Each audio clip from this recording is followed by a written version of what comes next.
Hello, and again, welcome everyone to the Birdbrain podcast. I'm one of your co-hosts, jcollins, and I have here with me Envy and, of course, Clay. How was your weekend, fellas? Not as fun as your guys this weekend, I can tell you that for sure. Um, I mean, yeah, you didn't make it out to join us this last weekend, did you? But Uh, yeah, I couldn't make the flight out, but you guys had sound like a pretty good weekend. Correct. We were down in San Diego, not too far from Clay's local meta of the Pacific Northwest, and I'm not from the Midwest, so I took a little bit further of a trip. But we went to Fishbowl, San Diego, and Clay won the whole thing. yeah, I don't know how to play this deck. It's okay though. Now, Clay, going into this, was there anything specific that you were preparing for, planning for, something different you I do mean, normally? I know I have a tendency to do a lot of weird things when I'm playtesting stuff and deciding on stuff.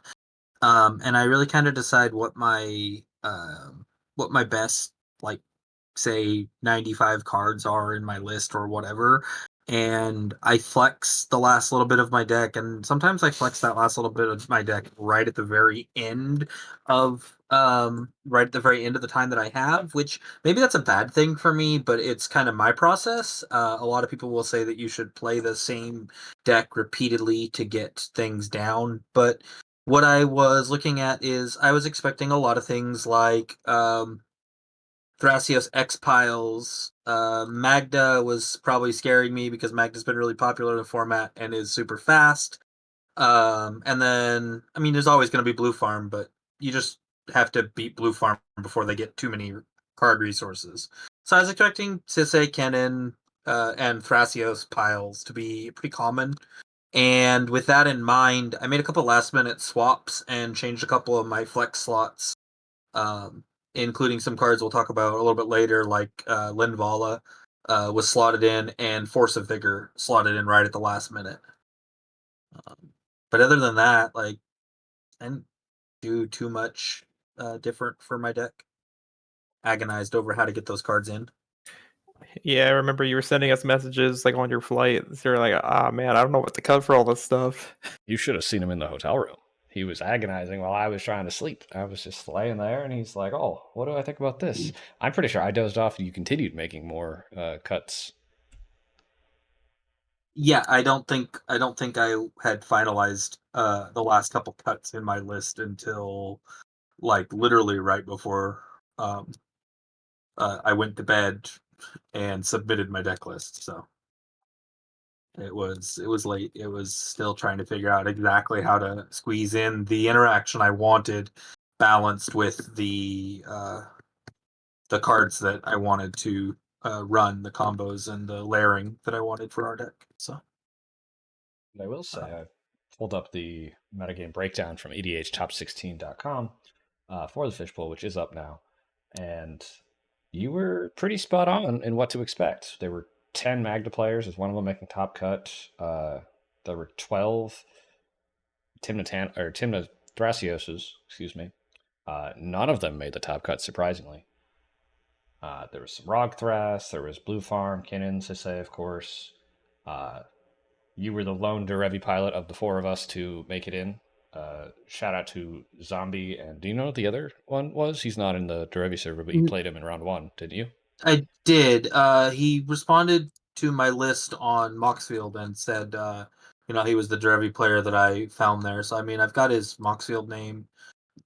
It was Takara as his Moxfield name. So I mean, I hope he finds us and comes find us on the Discord community because we love talking to all I the will shout birds. out everyone that brings Derevi to a big tournament because hell yeah. Yeah, for sure. Well, to start off our Fishbowl exclusive report, uh, the tips and tricks from the pilot that didn't do as well, myself. I went 0, 3, and 4 in the record. I got really good at not losing the game, and also, unfortunately, I punted 2 of my rounds. That's absolutely on me, but I'm going to share some of the things I did so that way you guys can hopefully not make the same mistakes. I will start off and say that a card that I've been on lately that I saw all weekend, and it was gas every single time I saw it, Sowing Micah Spawn. Holy crap. Like lately, but prior to this weekend, I was getting baited by this card left and right. I would keep it in my opening hand with about 3 mana, and I'd be like, oh, I can use the ability to fix my mana if I can just draw 1 mana. Don't do that, kids. It's not going to work out. However, if you can power it out via Mana Vault on, say, turn 2, uh, it gets Cradle. It gets you your utility land. You need to go off of flash speed? Cool, go get Emergence Zone and let that sit and play. You have a little bit of extra mana via a Soul Ring or said Mana Vault. That kicker is very powerful as well. I nuked Sisei's Cradle and completely removed them from the game for the most part because me and a 6 deck cooperated to remove their Cauldron and Cradle in the same phase. That set them back quite well. But and even if you just go get Cradle, this often refunds itself because we're a creature deck. I love this card. I'm very happy I'm on it, and I'd really recommend you guys to be on it as well. As I far as mean, actual errors I made, though, in round 2, I want to say, I'm not looking at my notes, uh, I had an Eldritch Evolution on the stack, and the table decided, hey, I have this Flusterstorm. It actually came from the Sisei, whose Cradle I nuked. We've got this Flusterstorm. We need to do something about this. So they upped the storm count with things like Crop Rot, just miscellaneous spells to make it harder for me. And storm count ended up being 5. I had exactly 4 mana available. Unfortunately, I also had Force of Will and Scheming Fence in my hand, and I didn't really put the pieces together that I could pay for 4 of the flusters and then counter the last one, because you don't think to counter one of the flusters. You go, oh, either it's all or nothing, especially when all of them are pointed at one target. That's a mistake on my part, and that's why I'm telling you not to do it. I mean, that happens. Like that's I, I've had that happen a couple times before with people. Like that is a very common error that happens. It's just something you just don't think about. It's just like, oh, this thing is targeting all my stuff. Like I don't have the mana to pay for it. Okay, well, I guess it's countered. yeah. I I'm not so sure how I feel about Micah Swan. I'm really glad it was an awesome card for you. Um, I have a lower reliance on Cradle in my list, so I don't know if it is where I want to be as being another 4 drop. But if you're still playing those heavy Emil based strategies, I think it's a good choice. I have admittedly no testing with it, and it's funny you bring up Flusterstorm and countering it because that's exactly what they did to me in the final at the final table to try to stop me from winning. They Spoiler used 2 alert. mental missteps to counter my blusters. So Dude, that's crazy. I wish I could have seen it. Like the only thing like kind of bad was like they didn't stream the whole event, so I wasn't able to watch it. Otherwise, I would have just been stayed tuned in because as soon as I heard Clay was in the finals, I was like, "Wait, this is happening. This is legit." I wish I was there. If it makes you feel yeah, better, I don't think they had a ton of spectators. I wasn't there. I was in the hotel room after the event, waiting for updates, just like you. there was a decent number. It was a dozen or so people that stuck around and were watching, and they didn't run anybody out, even though we went a little bit over the venue time for people to spectate that game. So it was pretty good. I've got my report that I wrote, and I'm sure you two have some questions for me about the stuff that in individual rounds or what I maybe, and I'm a little bit fuzzy sometimes after the fact. I don't take the absolute best notes, and I wrote that out a day or so after.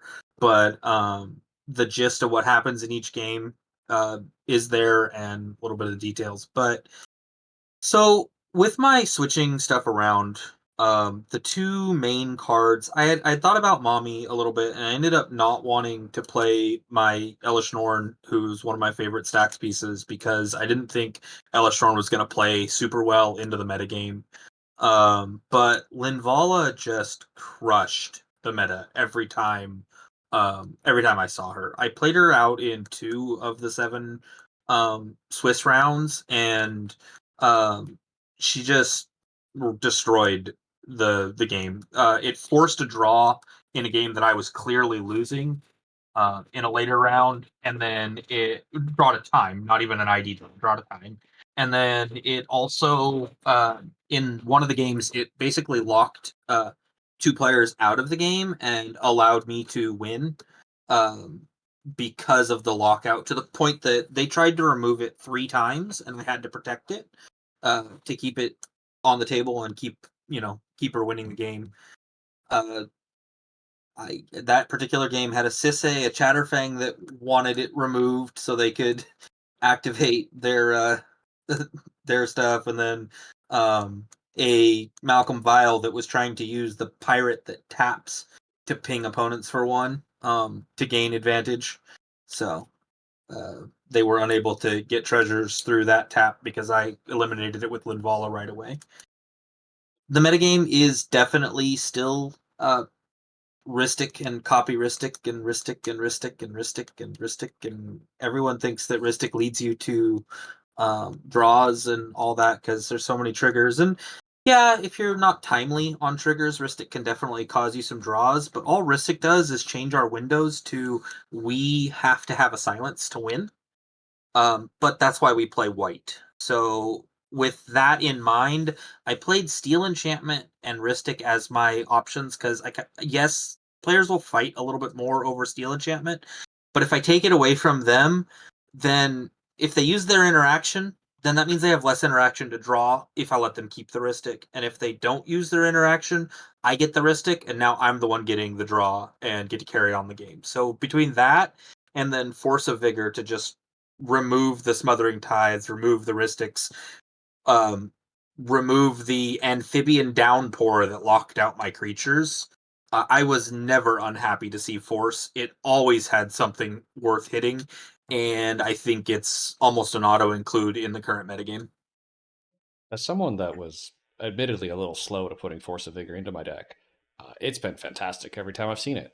Unfortunately, I didn't see it at all this weekend. However, when I do see it, I'm always thrilled. This card is so good. It's you almost always have a green card in your hand to play it for free, and just destroying 2 enchantments is just gas. And the last time I cast it, I hit a Smothering Tide and a Mox Diamond on one player because they used it to power it out, and they just went back to the Stone Age. It was fantastic. Almost every one of my wins was Kitten.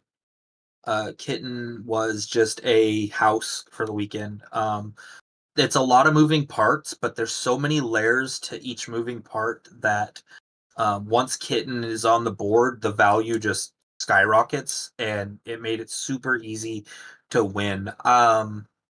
I I won one game by using Kitten and getting mana that way, and then to close out the game, I technically used Clone and Ori because that's what I had available to me to actually draw without killing myself, and it was just easiest because I had it colorless to start with. I did technically win the finals game with Emil, um, but that was the only game that I think I even put Emil on the table in the entire event.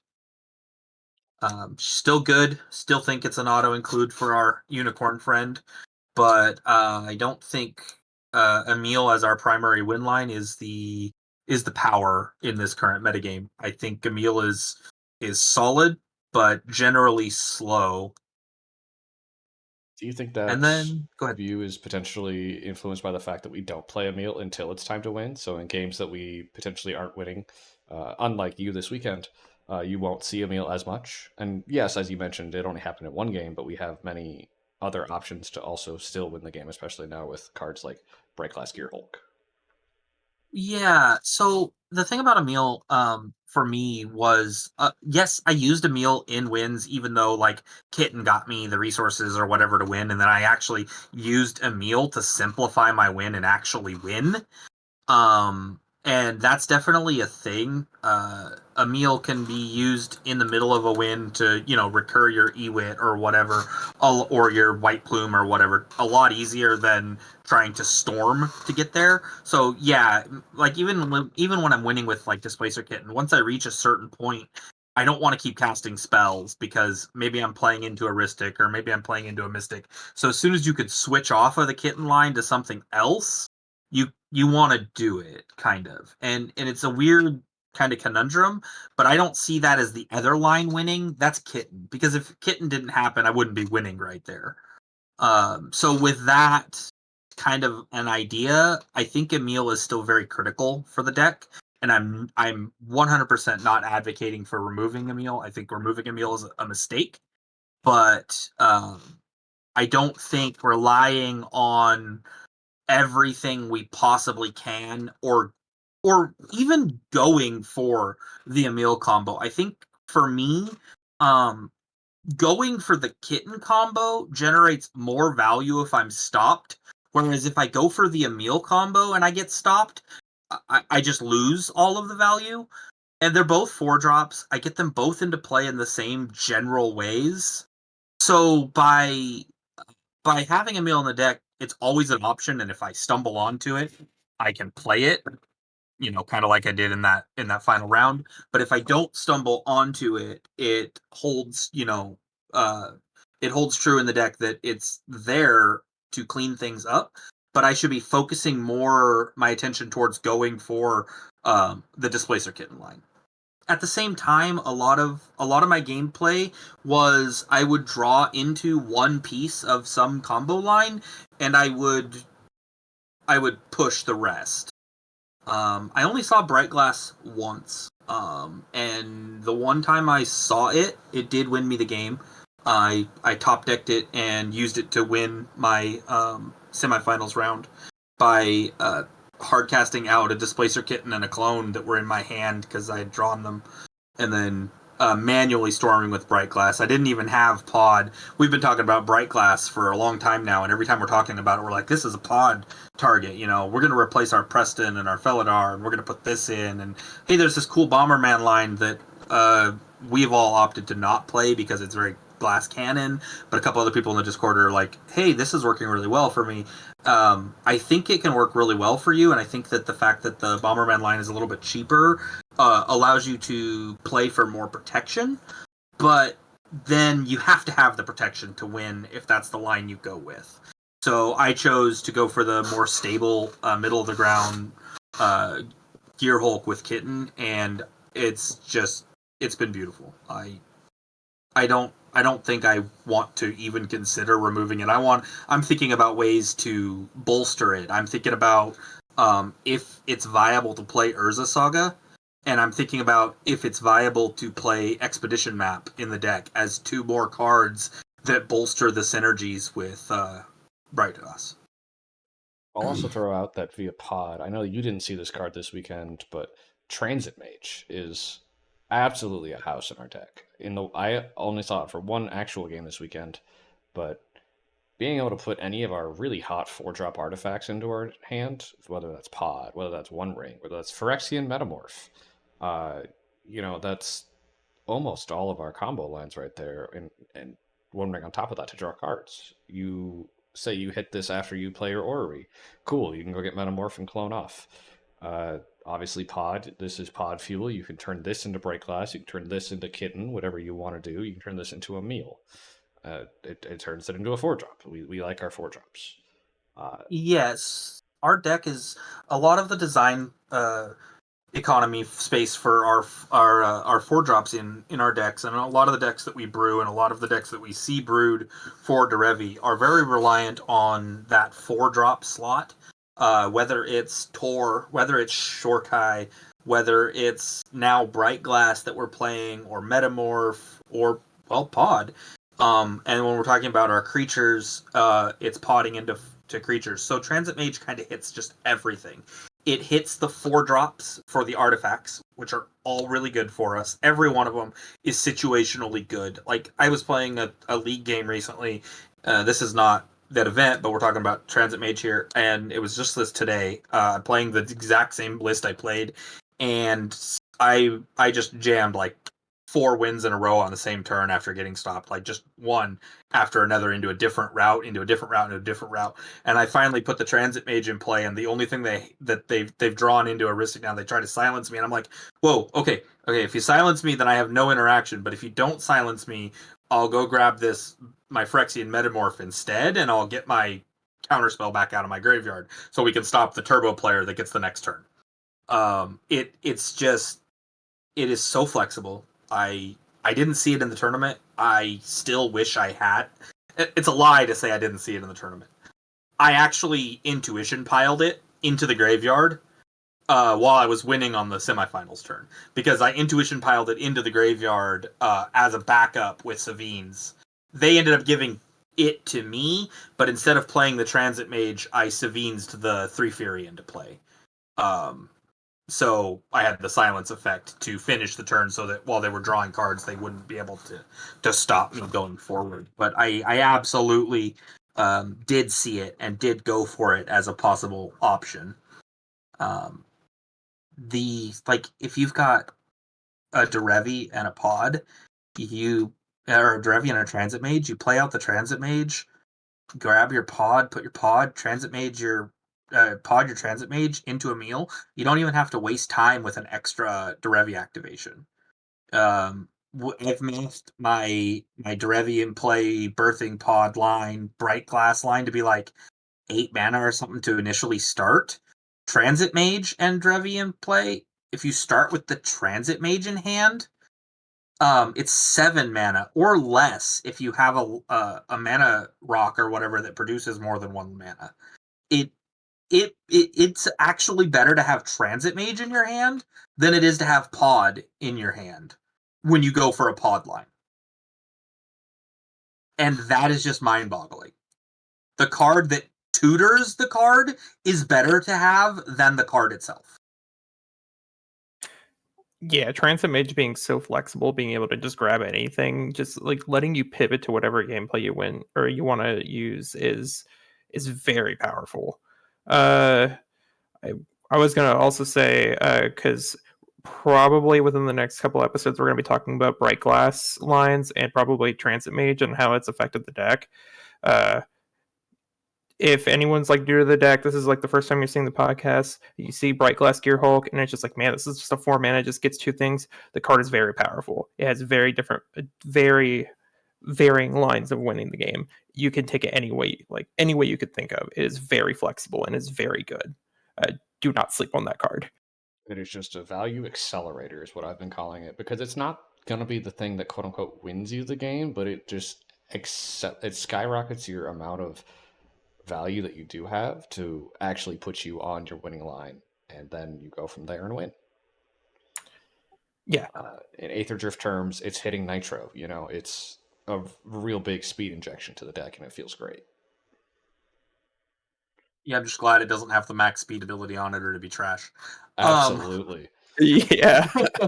So I'm very glad about the inclusion of Bright Glass. I definitely needed it in the game that I did see it.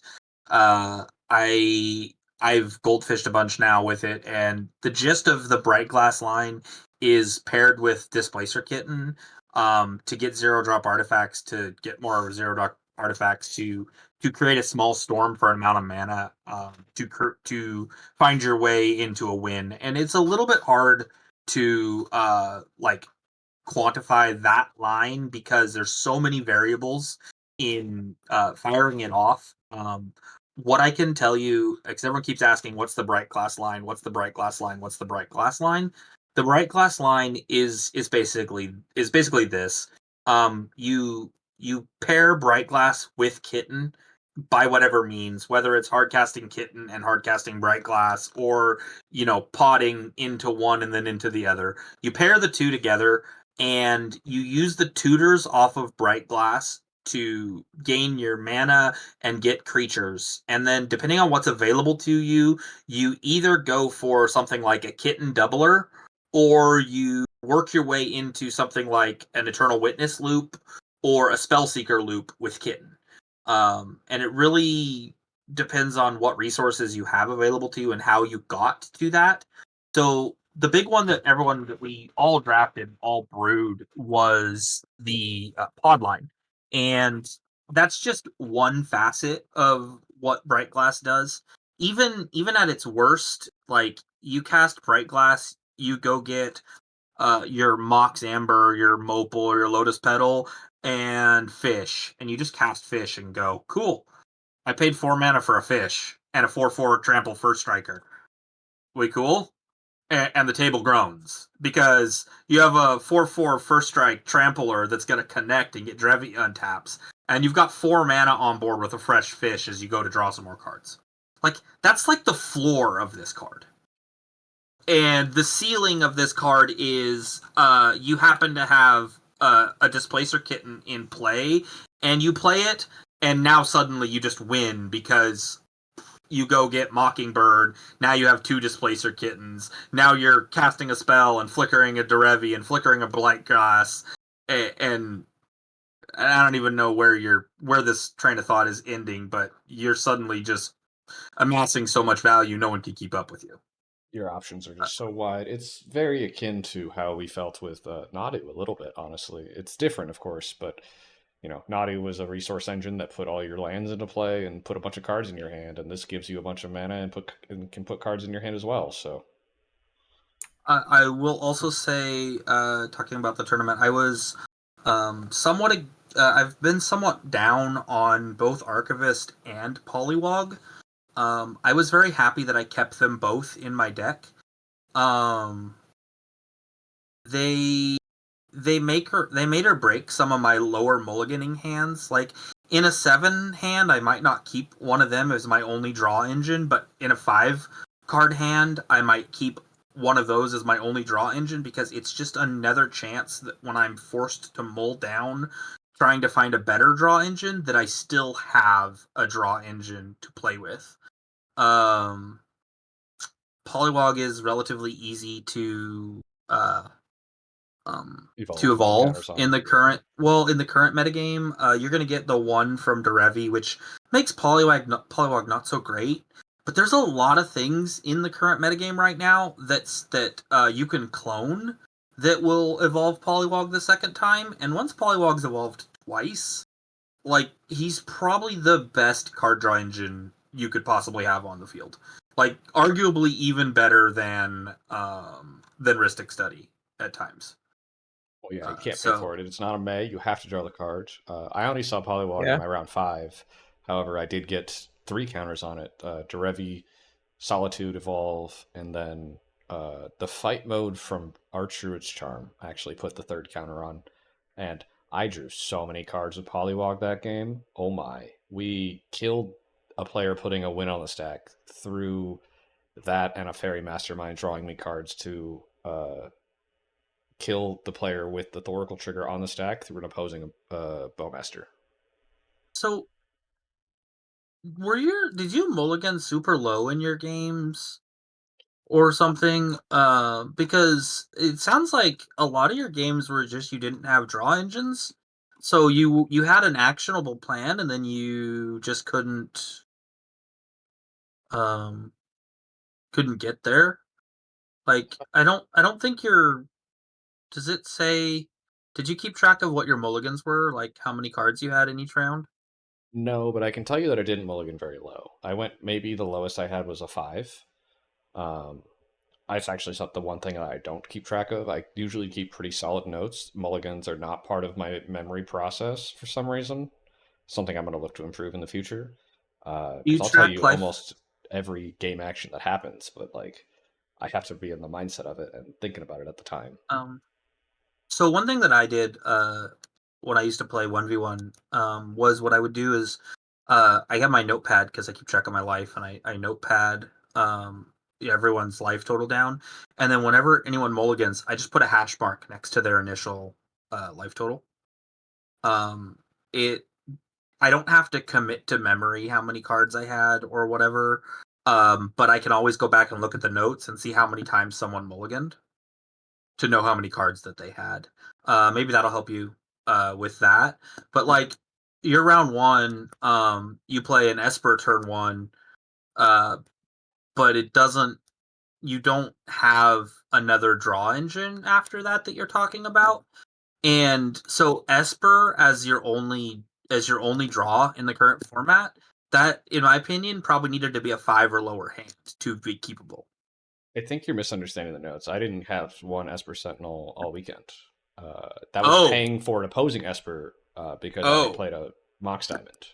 okay. So yeah, maybe I am missing the note. So that feels like something that maybe we all need to work on, because I definitely had a game that I kept that did not have a good engine in it, and I felt really bad about that game. I think the only game that I survived the only reason I kept a six that had two tutors. Maybe it was a five. I'd have to go look again. It was five or six that had two tutors and some lands. Um, and I think a soul ring. But it was like it was probably my worst feeling round at all. Because I didn't mull aggressively enough to get a little bit lower. I did end up getting lucky and keeping a lot of five or sixes, and that's kind of nice, sixes and sevens. But I did have to mull down to five, or I don't know, did I make it to four on one of my games? I thought I went down to four in one game. Seven, five. So I ended up getting lucky and not having to go below five. I was a little bit riskier when I got fives on what I could keep, but for me, that first and second seven, like if they're just not there, I learned really quickly that you got to kick it, you got to ship it, or you're not going to. It's just not going to work. And because of that, I think Archivist and Fairy and Polywog are all somewhat critical in the deck, even though they all have their feast and famine moments. But I've been very down on all of on both Polywog and Archivist, and I'm very happy that they were in my list as as draw cards, as creatures that I could hit for 2 mana and start drawing cards. So I will stand corrected. It looks like I had an Esper in my round three, which makes sense because that game was very fast. A lot of my games went to time. This was my first loss of the day. Uh, it was a Narset and Light and Master that just jammed, and we had a. It was the pod was Narset, myself in second seat, Akiri Thras and Kenrith. Akiri and Kenrith had Mystic Remoras. Narset would just cast spells. I had my Esper. Uh, Kenny went for a culling ritual line into trying to win the game, but got silenced on top of it, leaving just pretty much just Narset on the board. And you can probably imagine how the game went from there, extra turn after extra turn, because we all burned our resources fighting over this culling ritual. Um, but that also allowed me to get lunch, which was nice. yeah, I actually think Esper is the best worst draw engine in the deck, and I think the only reason that it's even really includable is because it's a one drop, and that has a lot of flexibility to it, especially now with Bright Glass. Because honestly, most games it will draw you like 2 cards, and then everyone just pays for it after that. Depends on how greedy your opponents are, of course. Yeah, I mean every game is different, but you kind of got to balance. So you guys read through my report. Did you guys have any questions about any of the plays or? I was going to ask if you wanted to talk about your semifinals and final matches. Yeah, Yeah, I was gonna bring that up because it looks like your finals match was pretty crazy. yeah. I mean I remember more about the stack battles that won the games than I do about how they actually played out. My semifinals game was honestly won on the back of, as I said, Polywog. So what ended up happening for that game and got me in a good position was I kept a hand that was a turn one Polywog and Archivist available. And what happened was I played out the Polywog quick and then turned to Derevi to evolve it, and since I had enough mana with the cards and everything, I not only evolved it, I then immediately neoformed Derevi into my Metamorph and cloned the Talion that was in play, getting my getting myself a another evolve trigger and another draw engine into play at the same time. Um, I will say it's probably important to probably also mention like what was in the pods for your semis and finals, because it The also probably semifinals was Heliod, the transforming one, the one that we like to refer to as Wheeliod. The Radiant Dawn. Radiant Dawn, that one. Then Derevi, myself, Tyam, and Talion for that game. That was two control decks basically, and yeah. then and Derevi, and of course Tyam, which is an interesting deck by all accounts. It's more of a stacks deck, and somewhat resilient creature combo deck. But so the thing that happened in this pod is I honestly think the Tyam struggled a little bit. I don't fully know where their draws were, but this game was very interactive. Every time the Heliod player attempted to transform their Heliod, they were stopped. Like, we were not having it. We would not let them flip it. The Tyam came down and was very promptly uh, turned into a frog with an amphibian downpour. The Talion drew some cards and tried to set themselves up, but was kind of just getting shut down at every corner. I had to fight through the amphibian downpour on my stuff. I was using interaction to phase out the Heliod. I think I pathed it at one point. Like, it was very much a creature interaction game that created this, because every one of our decks was somewhat dependent on a creature being in play and going, except for the Talion deck, of course. But they're about controlling the board until they finally reach their win. So they got an early Talion as their draw engine, and then didn't really ever recover from that board state, except for the turn that they attempted to win. It was interesting because that game was the win line that I constructed first and was gonna try to go for uh, was um, was Valley Floodcaller, uh, because I had the mana out early and I constructed the Valley Floodcaller line in my hand. I had the Polywog and Derevi in play, and I went to put a silence out. And the response to the silence, to me silencing, was that my um, they removed my Polywog because they didn't want me to draw more cards uh, while I was trying to win. So that if they did, so the interaction that they did have would stop me. And then they removed Derevi because they were thinking, oh well, he needs Derevi to combo. And the funny part about this is they removed the Derevi first, and then they removed the Polywog because they had another piece of removal.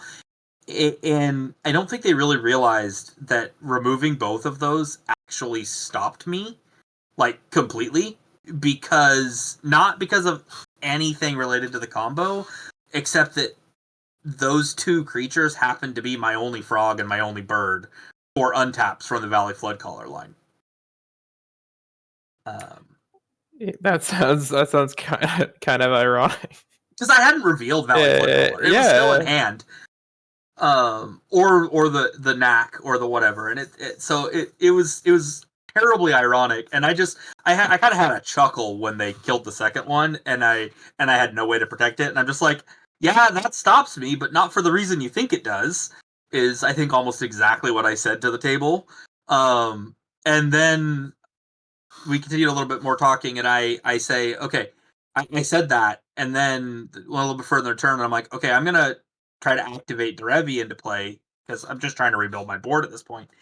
And there was a conversation to freak out above that, and the Heliod player um, shows a silence that they're gonna silence me, and I look at I go, hold on, as I wait, and I tell them exactly what my plan is, and they ask what my plan is, and the Talion player pushes for them to silence me, and it turns out that the reason the Talion player was pushing for him to silence me was he didn't want my interaction to be on the table. He didn't want my Ranger Captain to be on the table, and he made a good argument. His argument was that, well, but then I have the Ranger Captain to protect my win on the following turn. Um, and I mean Did you that's start? the argument that players are always going to make with Ranger Captain. I rarely ever use Ranger Captain to protect my own win. I'm not saying I haven't, but when I'm playing Ranger Captain, I'm almost always playing it out defensively, and then it turns into a win later. So it's just kind of one of those weird places. But the the Heliod player ended up silencing me, so I couldn't. We passed to the Tayam and then passed to the Talion, and the Talion player went for they went for an attempt at a protected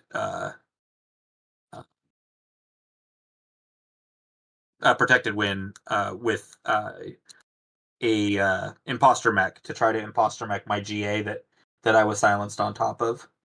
Um, yeah, it was interesting. We managed to stop them, and in the conversation, in stopping them, I got talked into playing my retraction helix out as a possible removal spell because, of course, if if he had managed to try his it ended I did it to draw a card. It was never actually going to be able to interact with the Talion's win line, but I used it to draw a card, and then the Tyan player who was next in order uh, revealed that they had an answer, and the Wheeliod didn't. They ended up answering it. They ended up stopping the Talion player from winning, and then I used the tap on the on from the knack to bounce a solitude back to the Tyam's hand, revealing my hand to the table, saying, you're going to need that solitude to stop the Heliod from winning. And I revealed a hand that admittedly, I did later realize I had a win with because intuition is just that good of a card. But I was thinking to old intuition lines that are no longer in the deck with the changes I've made, and I'm like, I don't have enough mana to do this line. I can't win with this, which wasn't actually true. I feel a little bit bad about that, but I also don't feel bad because I didn't win by going for the intuition line with the cards I showed. I won by going with my top deck that following turn. So I don't feel like I lied, even though it technically was a lie. That yeah. When I showed him my hand and said I don't have a win here, you should take your solitude in case he tries to win by flipping his Heliod. So we won last time. We solituded his, and then I ended up drawing Bright Glass that very next turn And and that was won. when you Savine direct the Teferi to silence the table and go off, right? Yeah, so I went off with no protection into the because I wasn't sure about mana. I could have played the Ranger Captain out and tried to use it for protection, but I knew that the line was going to be super mana intensive and super pip intensive. And one thing about that particular game is almost all of my lands were my single color sources. I literally had all of my mono blue lands. I had all of my mono white lands. It was very rough for my pips. I had plenty of color in general, but not like flexible color that I could change to be other things. And so it was definitely really hard to get to where I wanted to be. Um, but I was able to get there and close it out. And kind of the last ditch of that play line was with a bunch of colorless mana floating. I used the intuition after having drained their interaction on other things because they're still drawing to. It was either a fish or a Ristic, I can't remember.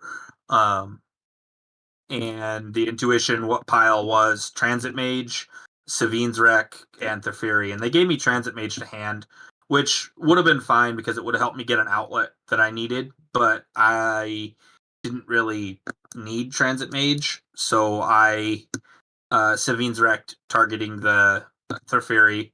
They had no answer. Teferi went back into play. Mopal went back into play. Oh, yeah. While doing that, executing that line, the pips were so intensive. I used a mana vault to cast a Phyrexian Metamorph to clone my Mox Opal just so I could get one extra colored mana. That's how bad it was for pips. And that is what's going to be the struggle with all of the new Bright Glass lines. So when you're trying to execute one of the Kitten Bright Glass lines, my advice to you is watch your colored mana. If you do not have to spend colored mana, spend colorless every single time. It is that bad. You need to know what colored spells you have in your deck and what colors you need to prioritize as you're going through that line. Makes sense. Do you want to run us through your finals game as well? Yeah. So finals. So the Rog Fast player was first. They opened with their expedition map, and this expedition map is going to be kind of crucial throughout the game. They wanted that to be their cradle. Obviously, they're playing the deck they're playing. They want that to be cradle. And I don't fully remember what my initial turn one play was. I know it wasn't bad. Oh, yeah, I had mulled the 5. I had a pretty rough keep on this one. So it was land holding up Flusterstorm and Pack interaction. And I was hoping to draw another land, which I did get lucky and draw on turn 2. I was able to cast out my Bloom Tinder and go from there. But the T&K player, the farm player, their first turn was to play a Sarah Ascendant and start beating on the Magda player, because my life total, based on what they know, doesn't matter. The Rog Thras player's life total doesn't matter. But the Magda player could just pop off and win. They're the fastest deck at the table, and with that in mind, they already have a Gemstone Cavern. They're sitting, pretty going into their first turn. So the conversation is to go try to beat them up. They play their second land. They drop their Magda right away on turn 1. Turn cycle goes around a little bit. We all develop our boards a little bit. I get my lucky land draw. The odds are about 50% that you'll get a land draw on your first or second turn. So as you mull super low, you should keep that in mind. Obviously, if you're on your 7s, you don't want to be risking you need a land drop. But if you're like down to 4 and 5, it's okay to risk it, because you're just going to get a worse hand if you mull any lower. So about 50%, I got lucky. I hit my 50%, got my land, got my Bloom Tinder online. Sitting there without a whole heck of a lot going on, but Bloom Tinder's beautiful. And I'm still holding up Pact and Flusterstorm as interaction for this game. So then we go to the Magda's turn again after they get punched by the Sarah Ascendant and the Mockingbird Sarah Ascendant, ready to punch them. And the Magda plays out a Zorn as their second card. So they have a board that is mana, Magda, and Zorn at this point.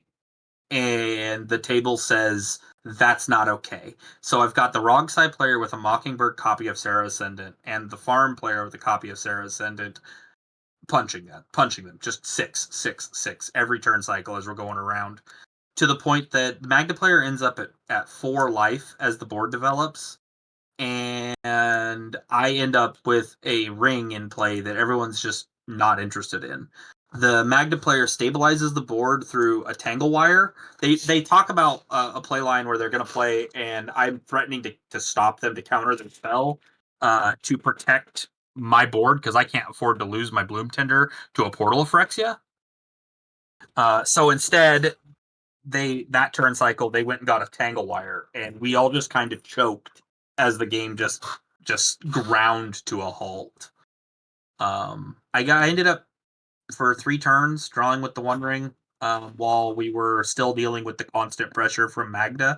I diplomacied with the table that I was never going to target my Derevi triggers at the One Ring. In fact, I had a Derevi trigger available, and I offered to the table, well, do you want me to hit the One Ring to draw some more interaction so we can help deal with that?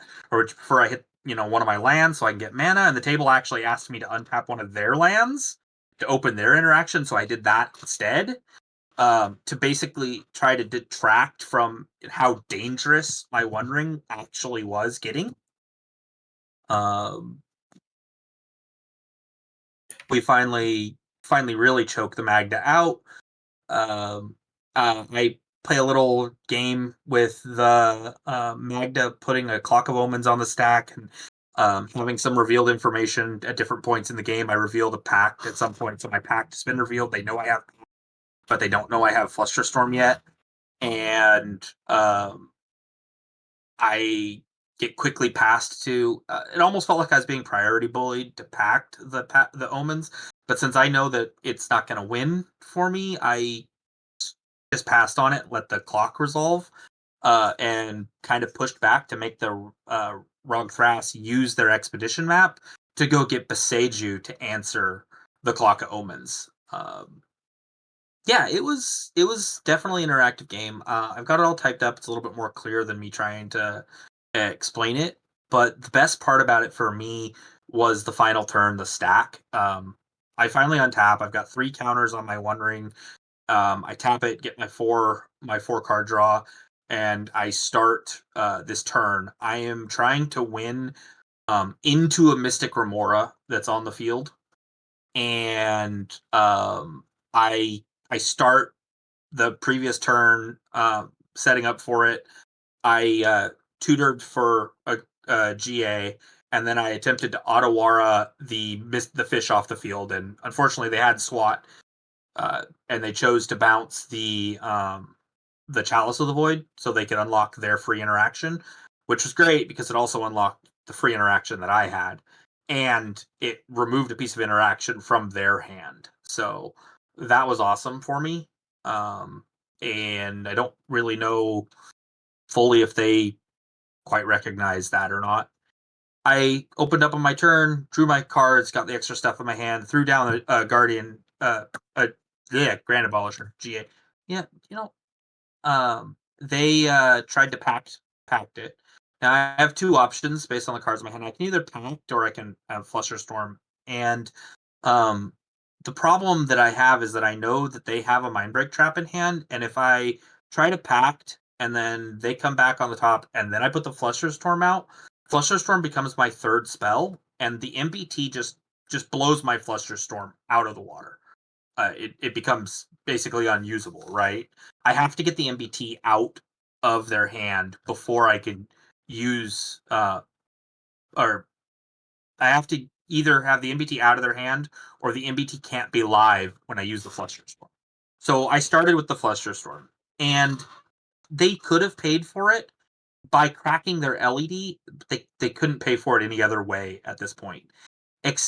So they found a way to beat my Flusterstorm by using 2 mental missteps, one from the farm player, one from the Rog Thras, and then tapping the 1 mana that they had that was not LED. So we talked earlier about Flusterstorm spoilers. That is absolutely what happened. They countered 2 of my copies and then paid for the last one. Which was it was mind-boggling to me, the amount of interaction that came out. So I'm now at 3 spell casts, and I have a pact, and I have a silence, and I know that they have a silence available, and I know that they have an MBT available. So what I ended up doing was, on top of their pact, instead of countering it and protecting the Grand Abolisher, I silence.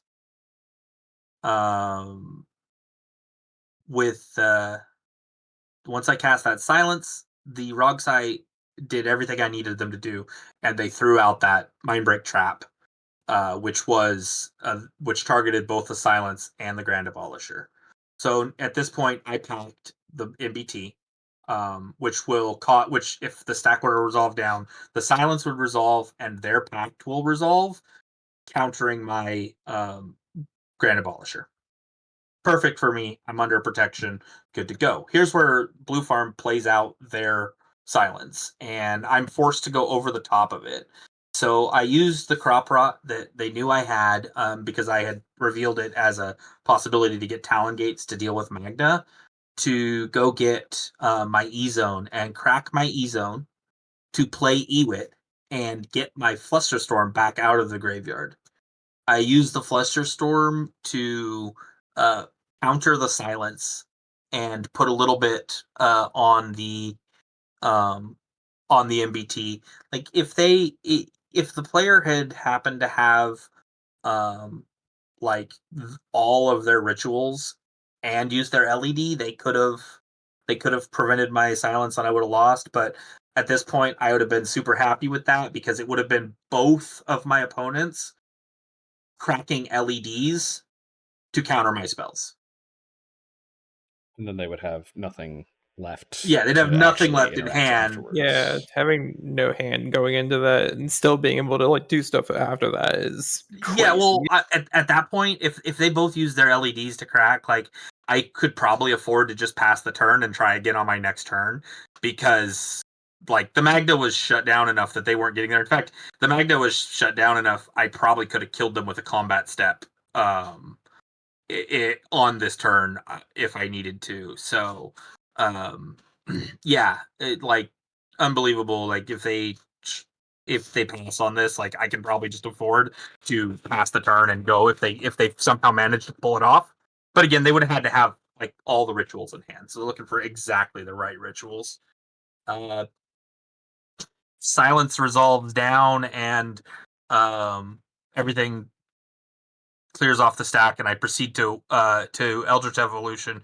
Um, well, okay, a little bit harder than that. I use the last of my floating mana and the last of my mana to play out Carpet of Flowers and Deltney, so that because I didn't have Cradle at this point, and then I used I went to combat, got a Derevi untap for my mana vault, and then used the Carpet mana in the following and in the second main phase to play Eldritch Evolution and go get Emil for the win. Because I had Delny, Emil, Mana Vault, and Derevi. It was very tight. I literally used like the last of my mana pre-combat to get everything out and done. Yeah, it was intense. I mean, if you want to read it, it's all written out on the Discord for everyone to help people learn what things they can keep or not keep. Yeah, that sounds like one crazy like stack war that you had in your finals, man. I Like, mean, final pod of a $10,000 278 player tournament, that checks out to me. Not saying 12. it's going to happen every time, Right? but it is deserving. Wasn't it 12,000? it No, definitely it was could. 10. Oh, it was 10. Okay. But I think isn't that like Fishbowl was one of the biggest events of this year so far too, which Of the year so far, I believe absolutely. I think yeah, there might The be largest on the West Coast. It is the biggest so far this year, I believe, and it's like in the top 5 or something for overall biggest. Yes, I believe yeah, Boyle 2 was larger last year. It's possible that the European, I believe they call it just the European Championship over there. I'm not quite sure, obviously, across the pond, but it's up there in terms of tournament size. So, once again, yeah, congratulations, Clay. yeah. Congratulations, man! You fought hard and you got there. That's amazing. All for the Kudos bird. to you. You know, I've said it a couple times. I mean, it's a perfect way to end it. It's not really surprising that a bird won Fishbowl because birds eat fish. That they do. Stealing my jokes Yes. now, too. That was my joke. Anyways, thanks for listening, everyone. As a friendly reminder, we are on our new channel, Birdbrain's Podcast on YouTube. We are also on Spotify and Apple Podcasts. You can find all of these by heading to the website birdbrains.gg. Thanks for listening. Once again, congratulations, Clay. You absolutely killed it out there. And look forward to our Aether Drift set review coming soon with more information on Bright Glass Gearhulk. See you.